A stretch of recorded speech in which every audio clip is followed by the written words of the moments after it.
If your centre is considering the new BTEC Tech Award in DIT as a replacement to the GCSE ICT, you'll be pleased to hear that it's just as engaging, hands-on and creative. The content is comparably more up-to-date and better reflects modern digital practices and technologies. Like the GCSE ICT, this qualification is 120 guide learning hours and has one external assessment that comprises of 40% of the overall grade.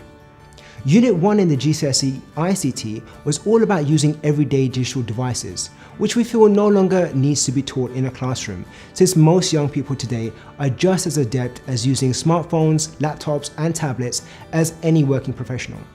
Equally, we believe teaching them about concepts such as online banking and social networking has also become unnecessary now that UX systems have evolved to become intuitive and easier to use. And there aren't many 14 to 16-year-olds nowadays who don't know how to use social networks.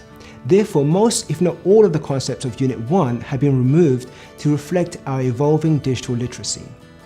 The research and data gathering concepts in Unit 2 have been expanded and updated to include emerging practices in data management, dashboards, and data representation. Our industry experts believe that data management skills will be in greater demand in the future and insisted that we include learning outcomes that enable students to understand how to convert data into usable business intelligence presented in a user-centric way. The data content in DIT isn't just about processing and sorting data, it's all about analyzing, interpreting, and presenting it to make real-life decisions. Unit 3 focused on the design of digital products, which we know students enjoyed.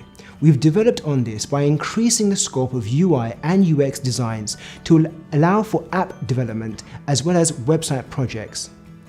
The GCSE ICT assessed this component externally via an exam, but we felt that due to the practical nature of this topic, it would be better assessed internally via a task.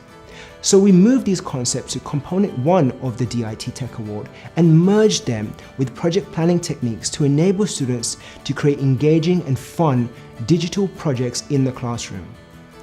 By making this component internally set, you are free to create and customize the internal assignments as you see fit.